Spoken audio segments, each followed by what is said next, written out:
Bonjour à tous et bienvenue dans la deuxième partie de Soir d'Info. Nous recevons tout de suite Monsieur Gorgui Massamba Boye. Il est conseiller technique au ministère de la formation professionnelle. Bonsoir Monsieur Boye. Bonsoir Sarah. Merci d'avoir accepté notre invitation. C'est tout le plaisir. Alors avec vous, nous allons parler ce soir d'un secteur crucial pour le développement économique et social du Sénégal. Il s'agit de la formation professionnelle, un secteur qui fait face à de nombreux défis. Avant d'aborder ces défis, nous allons d'abord nous intéresser au forum que vous organisez, que le ministère de la formation professionnelle organise depuis hier, un forum pour discuter des opportunités dédiées à l'orientation, à la formation et à l'insertion des jeunes et des femmes. Est-ce que vous pouvez nous parler de ce forum? Merci Sarah pour cette opportunité de communion auprès de vos téléspectateurs et du peuple sénégalais de manière générale. En fait, le ministre de la formation professionnelle a instruit ses équipes d'aller vers la territorialisation de l'offre de formation qui s'aligne sur une forte recommandation du président de la République, son Excellence M. Bassirou Diomaye Diakhar Faye, qui demande à son gouvernement d'aller vers les populations et de leur permettre de s'approprier des politiques publiques. Je pense que c'est lors d'un récent conseil des ministres qu'il avait demandé qu'on aille vers la territorialisation des politiques publiques. Nous faisons beaucoup de choses au niveau central, mais il est bien quand même que les populations puissent s'en approprier. Avant même l'appropriation, c'est l'information. Il y a beaucoup d'opportunités au niveau du département ministériel de la formation professionnelle dirigé par le ministre Moustapha Diack-Sarré, que je salue au passage. Nous avons trouvé un département avec énormément de potentiel et pourtant les jeunes sont là à la recherche d'opportunités et d'emplois, et nous pensons quand même si avec les instruments et les outils que nous avons trouvés au niveau de ces départements, si les jeunes s'en approprient, ils peuvent se transformer et transformer leur environnement. Donc le forum des opportunités, c'est une démarche de proximité. Ce que nous faisons, c'est pour les populations. Les populations sont plus proches des collectivités territoriales. Nous avons pensé qu'il fallait développer une culture de synergie avec ces secteurs-là de la base. C'est pourquoi nous avons initié le forum des opportunités dédié à l'orientation, à la formation et à l'insertion. Alors, des forats de cette nature ont déjà existé, on va dire. Ce n'est pas la première fois qu'il y a des rencontres sur la formation professionnelle. Il y a également énormément de mécanismes qui ont été mis en branle ces dernières années, justement pour les femmes et les jeunes, pour l'employabilité chez les femmes et les jeunes. Comment votre forum se distingue-t-il, on va dire, des autres organisés auparavant? C'est quoi la différence in fine? Alors, il y a une semaine, on avait lancé un formulaire d'inscription pour identifier les jeunes qui ont besoin de formation, qui ont besoin d'orientation. Des jeunes sur tout le territoire ou des jeunes seulement dans Keur-Massar? Oui, dans la commune de Golfe Sud. Golfe Sud, autant pour moi. Alors, ça nous a permis d'avoir un peu une idée du besoin des jeunes de cette commune.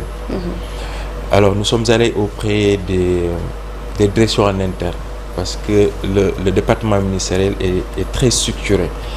Nous avons le continuum orientation, nous avons la direction de l'orientation qui a son à des psychologues conseils. Il arrive parfois qu'on rencontre un jeune qui veut faire de l'agrobusiness mais qui en réalité n'a pas les prédispositions.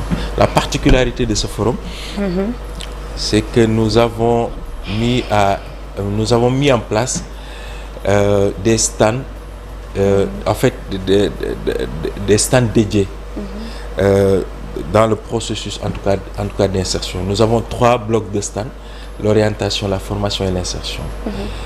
Bon, ça veut dire que c'est intéressant quand je partage avec vous le nombre de visiteurs.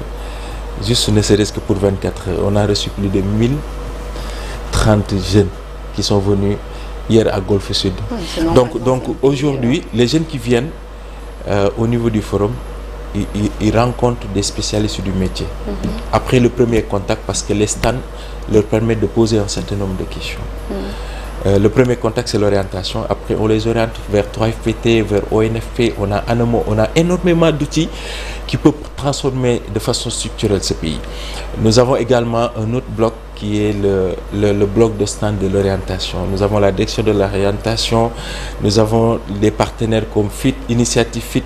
Nous avons en tout cas accueilli énormément de structures qui évoluent dans l'orientation, la formation et l'insertion.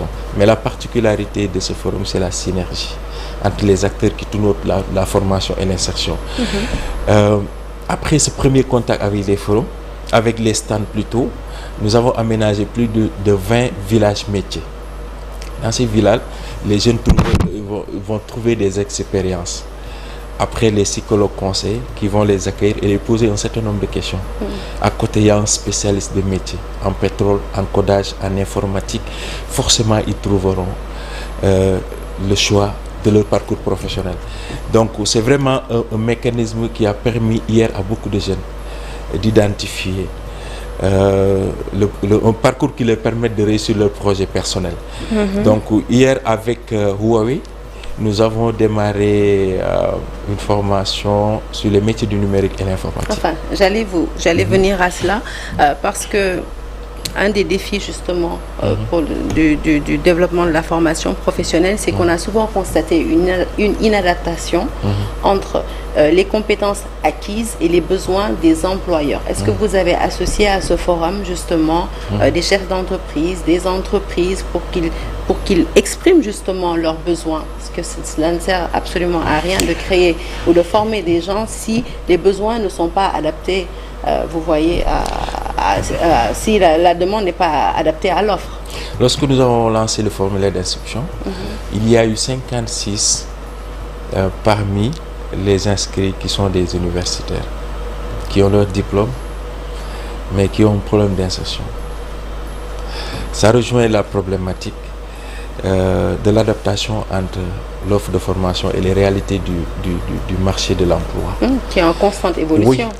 On a prévu demain, dans l'après-midi, des exercices de B2B. Nous sommes allés à la rencontre des entreprises qui se trouvent dans l'environnement de Golfe Sud. Parce que la territorialisation également répond aux besoins en termes d'offres d'emploi, mais liés à l'environnement immédiat. Donc, c'est des problèmes que nous avons trouvés ici. Mais nous pensons que la formation professionnelle ne doit plus être une seconde chance pour nos jeunes. Nous sommes un pays avec un potentiel énorme en termes de richesse. Il faut que nos jeunes puissent avoir un savoir-faire. Et c'est important de le mentionner. Aujourd'hui, le ministre de la formation professionnelle veut faire de la formation, pas une seconde chance, mais une priorité pour la transformation structurelle du Sénégal. Oui, tout le monde ne veut pas emprunter la voie royale, peut-être des études de l'université. Parlons un peu, en général, vraiment de la formation professionnelle. C'est un secteur réputé difficile d'accès. Si on consulte les chiffres du Bureau international du travail, 3% seulement des travailleurs ont la chance d'accéder à des centres de formation au Sénégal, ce qui est très très peu. Comment ou que faites-vous en tout cas au niveau du ministère pour qu'il y ait plus de centres de formation, notamment au niveau des zones rurales, puisque justement vous visez de fixer les jeunes sur leur terroir? Nous avons plus de 100 et quelques centres de formation qui accueillent en permanence des jeunes. 100 centres de formation où? Centres de formation à l'échelle territoriale. À l'échelle territoriale. Le problème qui s'est toujours posé, c'est un problème d'information et de sensibilisation auprès des populations. Parce que je prends l'exemple d'un centre de formation que je connais bien, mais souvent on l'appelait École Mbindan. Donc, et pourtant, lorsque nous avons visité ces centres, on a trouvé que c'est un centre qui accueille des jeunes en électricité bâtiment, qui a formé énormément aujourd'hui de ressources qui sont dans le pays et qui sont en train de gagner leur vie dignement et de participer à la construction de ce pays. Le problème d'accès, en fait, effectivement, il y avait un problème d'accès parce que quand tu n'as pas l'information, tu ne peux pas accéder à ces opportunités de formation. C'est un sérieux défi d'adresser la sensibilisation. Nous, c'est pourquoi nous avons pensé qu'il faut aller vers les populations Par exemple, aujourd'hui, tout Golfe Sud est au courant que le ministère de la Formation est au niveau de la commune avec un potentiel énorme d'offres de formation et d'opportunités d'insertion. Vous jouez sur la proximité. On joue sur la proximité. Je pense que ça peut régler la question de l'information, parce que c'est important. Il faut que les jeunes aient l'information sur les opportunités qu'on les offre. Il ne s'agit plus d'être au niveau central, de décider pour eux. Et je pense qu'il y a énormément de programmes. On a parlé. À ce rythme, on risque d'avoir donc plusieurs éditions de ce forum. On va faire le tour du Sénégal. Vous allez faire le tour du Sénégal. On va faire le tour du Sénégal. On va travailler avec les collectivités territoriales. Le ministre ce matin l'a annoncé lors de son allocution, lors de la cérémonie officielle, qu'on va étendre cette initiative sur le territoire national. Et je pense qu'on ne va pas s'arrêter tant que les jeunes qui veulent avoir accès à l'information n'en ont pas, parce que sa priorité, c'est l'accès et la qualité. On est en train de travailler sur des réformes qui sont liées aux nouveaux métiers, parce qu'il y a de nouveaux enjeux. Le Sénégal doit se positionner. Nous sommes un pays riche et je pense que la plus grande richesse d'une nation, ce sont les ressources humaines. Donc l'axe 3 du projet de référence de ce nouveau gouvernement, c'est le capital humain. Il faut que les jeunes aient l'information, ça c'est la première chose. Il faut qu'ils aient de l'orientation, parce que le choix dépend des possibilités d'orientation qui s'offrent à eux. Il faut également qu'ils aient le choix sur les métiers. Il ne s'agit plus de former sur des filières domestiques. Il faut aussi, on va parler du nerf de la guerre, avoir l'argent pour se faire former. Oui. Ou dispenser des formations gratuites. Parce qu'une fois que vous aurez adressé justement ces défis liés à l'orientation, à la sensibilisation, et qu'ils auront l'information, qui sauront exactement où se faire former, on assistera forcément à cela, justement, au coût des formations. Est-ce que dans ce domaine bien précis, vous comptiez appuyer ces jeunes? Qu'est-ce que vous proposez en termes de coûts pour accéder à ces formations? Alors, déjà, à l'occasion du Forum des opportunités, les formations sont gratuites. Chaque jour, nous formons 50 jeunes sur les métiers du numérique. Il y en a qui veulent des formations spontanées sur les soft skills, sur des choses qui les permettent de se développer individuellement. Il y a des formations de courte durée. Il y en a qui sont intéressés que par le savoir-faire, les outils qui leur permettent de pouvoir faire quelque chose. Il y en a qui s'inscrivent dans la durée. Par exemple, 3FPT aujourd'hui est là pour permettre à ceux qui n'ont pas les moyens de pouvoir bénéficier des bons de formation. Chaque année, vous entendez parler des bons de formation que 3FPT est en train d'offrir aux jeunes. Il y a des CRD que le directeur général de 3FPT, monsieur Dr Amadou Babo, a initié. Ils ont commencé par Thiès, ils vont faire le tour du Sénégal. Il faut aller vers les acteurs et réfléchir avec eux sur les potentiels des terroirs. Les formations ne coûtent pas très cher. Pour ceux qui n'ont pas la possibilité d'avoir des bons de formation, ils peuvent se rapprocher des centres de formation.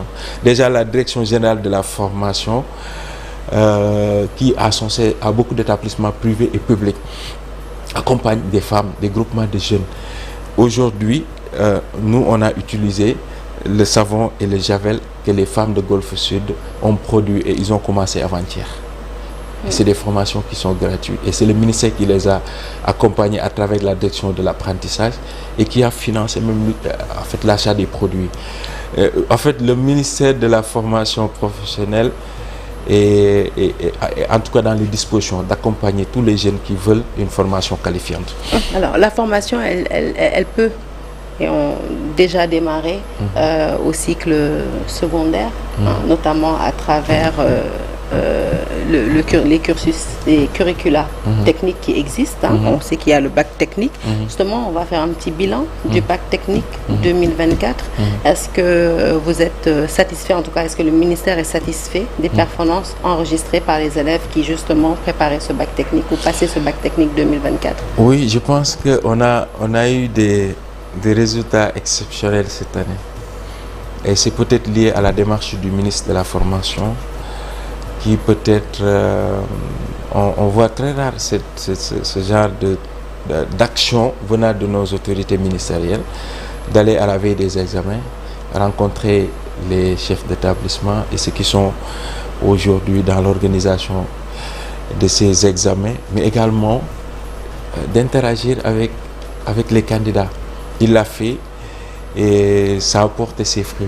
Moi, je pense que nous allons vers des réformes qui permettent aujourd'hui. Les candidats ont travaillé aussi. Hein? Ouais, Je ne pensais pas qu'ils ont travaillé pour réussir leur bac. Ils ont travaillé. C'est plus le travail que la visite du ministre quand même à la veille des examens et concours quand même. Non, en fait, la visite du ministre est une sorte de motivation pour ces enfants. Pour les enfants qui ont travaillé. Mais ceux qui ont réussi, c'est parce qu'ils ont travaillé. Oui. C'est parce qu'ils ont eu le mérite quand même du succès à l'occasion de ces examens.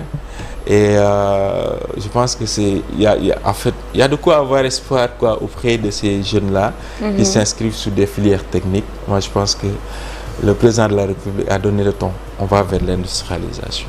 Alors, on va revenir, parce qu'on est arrivé à la fin, on va revenir sur le forum. Il a démarré hier. Oui. Hein, il se poursuit jusqu'à demain. Jusqu'à demain. Ouais, qu'est-ce qu'il y aura au programme? Alors, aujourd'hui, c'était la cérémonie officielle avec le ministre, les directeurs et les partenaires, les autorités territoriales du département de Guédiawaye et notamment de la commune de Golfe Sud. Les gens ont répondu massivement. Et ça veut dire tout l'intérêt qu'il y a autour de la formation des jeunes. Oui, vous avez dit 1024 visiteurs, 1024 rien qu'en 24 heures. Ça c'était hier. Aujourd'hui, les derniers chiffres que j'ai reçus, c'est 2413. Et ça risque d'aller crescendo? Oui, demain, c'est le samedi, c'est le week-end, les gens auront beaucoup plus de temps. Et nous avons reçu des appels même des autres régions qui disent qu'ils veulent le forum des opportunités chez eux. Donc demain, les ateliers se poursuivent. Parce qu'on a démarré les ateliers depuis hier avec, le bloc orientation qui avait échangé avec les jeunes sur le choix de la réussite. Parce que ça, c'est important. Parfois, il y a un jeune qui dit « Non, moi, je veux faire pétrole » parce qu'il y a son ami qui fait pétrole. Parfois, il faut les aider à travers le prédisposition de faire les choix appropriés qui répondent à leur prédisposition. Donc aujourd'hui, ils ont également fait un autre atelier, c'était hyper intéressant. Il y avait l'ANPEJ, il y avait pratiquement beaucoup de structures qui ne sont pas dans le département ministériel de la formation, mais ils sont venus s'associer à cette initiative parce que dans l'esprit du ministre de la formation professionnelle, il faut qu'on aille vers la synergie des actions. Donc demain, c'est l'insertion. Avec la direction de l'insertion, on a l'initiative FIT, on a le genre, on a également 1000 femmes, on a Odyssée Plastique. On a beaucoup de partenaires qui seront avec nous demain pour interagir avec les jeunes à travers un atelier sur l'insertion.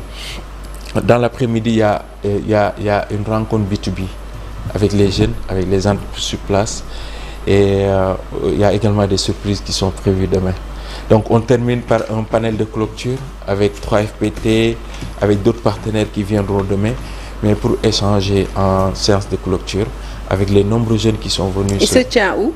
Ce sera à Golfe Sud, au lycée Rose Dieng. Donc, à Golfe Sud. Le lycée d'excellence Rose Dieng. On attend les jeunes du département de Guédiawaye, de la région de Dakar. Il y a eu même aujourd'hui des établissements qui ont quitté Thiès et depuis hier qui viennent en caravane uniquement pour le forum. Donc on ne peut pas accueillir tout le monde. Pour les autres régions et départements, on arrive. Mais demain, c'est un rendez-vous historique parce qui va sceller la journée de clôture. Mais demain, ce sera hyper intéressant parce que ce sera du B2B, du business. Et les entreprises de la place seront avec les jeunes avec des bureaux de demandeurs de stage et d'emploi pour partager avec eux, pour les inspirer d'abord, mais partager avec eux les opportunités qu'il y a au niveau de leurs différentes structures. Merci Monsieur Boyan Gorgui Massamba d'avoir été notre invité ce soir pour nous parler de ce forum des opportunités qui a démarré hier dans la commune de Golfe Sud, mais qui va être étendu, on va dire, à toutes les communes du Sénégal. En tout cas, plein succès pour la suite de votre forum. Merci beaucoup. Excellente suite de programme en notre compagnie. Un peu plus tard dans la soirée, naturellement, votre émission fétiche du vendredi, Giancarlo. Bon début de week-end à toutes et à tous.